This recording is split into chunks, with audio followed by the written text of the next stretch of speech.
Hi పిన్ని గారు, బాబాయ్ గారు బాగున్నారా? ఈరోజు మంచి ఆరోగ్య రెసిపీని మన ముందుకు తీసుకొచ్చాను. అదేనండి చికెన్. చికెన్ అంటే ఎవరు ఇష్టపడని వాళ్ళు ఉండరు. మరి ఎందుకు ఆలస్యం, మనం వీడియోలోకి వెళ్ళిపోదామా?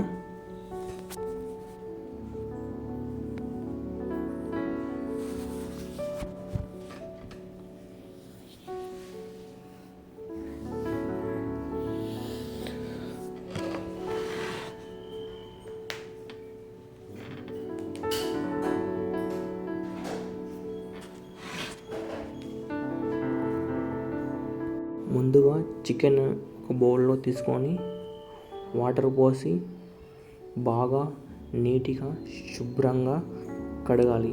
కడిగిన తర్వాత వాటర్ పారబోసి మరొకసారి నీట్గా బాగా శుభ్రంగా చికెన్ను కడుక్కోవాలి. ఇలా నీట్గా కడుక్కున్న చికెన్ను ఒక బౌల్లో తీసుకోవాలి. తీసుకున్న తర్వాత దానికి సరిపడినంత కారం వేసుకోవాలి.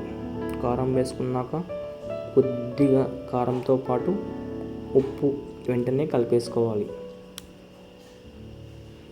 కొద్దిగా దానికి తోడు పసుపు కూడా యాడ్ చేసుకోవాలి. పసుపు తర్వాత కొద్దిగా మనం పెరుగు యాడ్ చేసుకోవాలి. పెరుగు యాడ్ చేయడం వల్ల మన కూర అనేది చాలా టేస్టీగా వస్తుంది. ఎందుకంటే ఇలా అన్నీ వేసిన తర్వాత అన్నిటిని నీట్గా కలిపేసుకొని ఒక 10-15 నిమిషాలతో పాటు మనం ఫ్రిడ్జ్లో పెట్టుకోవచ్చు లేదా బయట పెట్టుకోవచ్చు.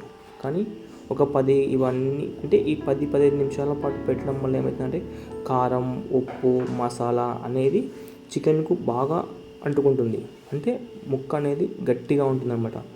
మనం చికెన్కు ఈ విధంగా ఒక 10-15 నిమిషాల పాటు కలుపుకున్న తర్వాత ఇలా కలుపుకున్న చికెన్ 15 నిమిషాల వరకు వెయిట్ చేసిన తర్వాత మనం ఇప్పుడు చికెన్కి కావాల్సిన ఇంగ్రీడియంట్స్ తీసుకుందాం. టమాటాలు, పచ్చిమిర్చి, ఆనియన్, కొత్తిమీర వీటన్నిటిని చిన్నగా కట్ చేసుకుందాం. ఇలా చిన్నగా కట్ చేసుకున్న ముక్కలను మనం తాలింపుల కోసం ఇలా చిన్నగా పొడవుగా ఆనియన్ని కట్ చేసుకోవాలి. ఇలానే టమాటాలను, పచ్చిమిర్చిని, కొత్తిమీరను చిన్నగా కట్ చేసుకుని ముందరనే రెడీ చేసి పెట్టుకుందాం.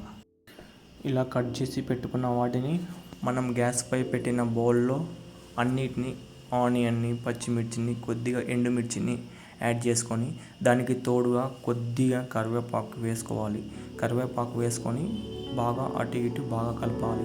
కరివేపాకు వేయడం వల్ల మనకు మంచి కూర మంచి స్మెల్ రావడం జరుగుతుంది. కావున మనం కరివేపాకుని అందులోనే వేసేసుకోవాలి. అందులోకి వేసేసుకున్నాక ఇప్పుడు ఫ్రిడ్జ్లో నుంచి చికెన్ బయటికి తీసి తాలింపు బాగా అయిన తర్వాత అందులోకి వేసేసుకోవాలి.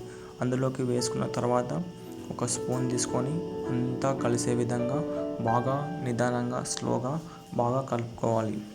కూరని కొద్దిసేపు నూనెలోనే బాగా మగ్గియాలి. ఇప్పుడు కొద్దిసేపు ఒక 10 నిమిషాల పాటు మూత పెట్టేసేయాలి. ఇప్పుడు అందులోకి మనం ముందుగానే కట్ చేసి పెట్టుకున్న టమాటా ముక్కలని ఇప్పుడు యాడ్ చేసుకోవాలి. ముందరనే టమాటా ముక్కలు యాడ్ చేయడం వల్ల మనకు కూర అనేది ఉడకడం జరగదు. ఈ టమాటా ముక్కలు వేసిన తర్వాత కొద్దిసేపు బాగా కలిపి మరొక 5 నిమిషాల పాటు మూత పెట్టేసి దాన్ని అలాగనే ఉంచాలి. ఇప్పుడు మరొకసారి మూత తీసేసి ఇలా మూత తీసేసాక chicken curry almost already అయిపోయింది.